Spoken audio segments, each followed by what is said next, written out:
is Russell Fensom, and my title now is Team Leader Greenkeeping Services, and I've been employed at the stadium for 29 years now, since 1993.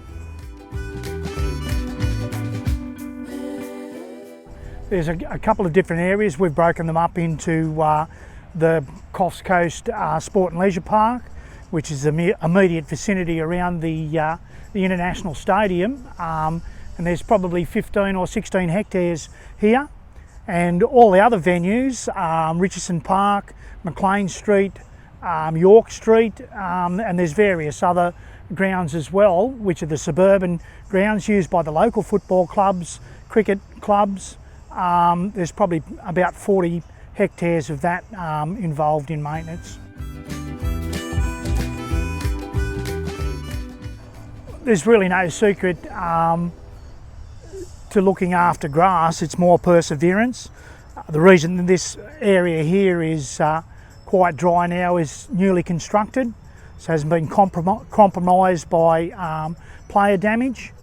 Most of our grounds in Coffs Harbour have been drained with a sand slit drainage process, but when you play on them when they're very wet, because the material that's at the top of the ground is not straight sand, you actually compromise the drainage the more times you play on them. So with the weather that we've had, obviously everyone knows how wet it's been. We've probably taken a few options where we're playing on wetter fields than probably what we should be, but with the way that people have been compromised with COVID and that, etc., and now with the wet weather, you've got to get out and do something.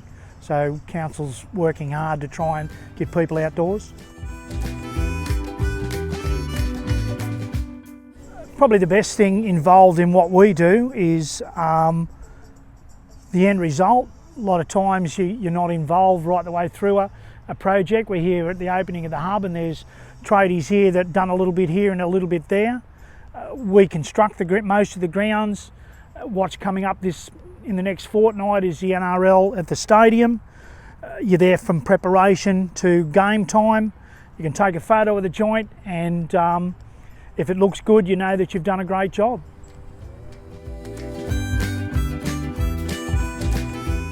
Yeah, they're state of the art, FIFA approved synthetic venues, all weather obviously. They've got a 8.8% fall from the centre to the outside, so they drain very quickly. They're more forgiving than the older style synthetics, where they've got a shock pad underneath them. They're backfilled with kiln-dried sand and then processed virgin rubber, which is very important. There's no carcinogenics, etc. in that. So it's available to all codes to use. I know the Rugby League's been training on there. We've had junior AFL tournaments, so it's not pigeonholed just for one sport. We've actually done a very good job in making sure that it's available to everyone. You know, I've been here a fair while and seen the facility grow, and what they've produced here with the new amenities building, the access to the playing fields, the amount of cricket wickets that we've produced, the whole area. As I said, I've been involved in sport since I was 15, playing sport, playing rugby league, refereeing rugby league, and this is probably one of the better areas that I've been involved in, for sure.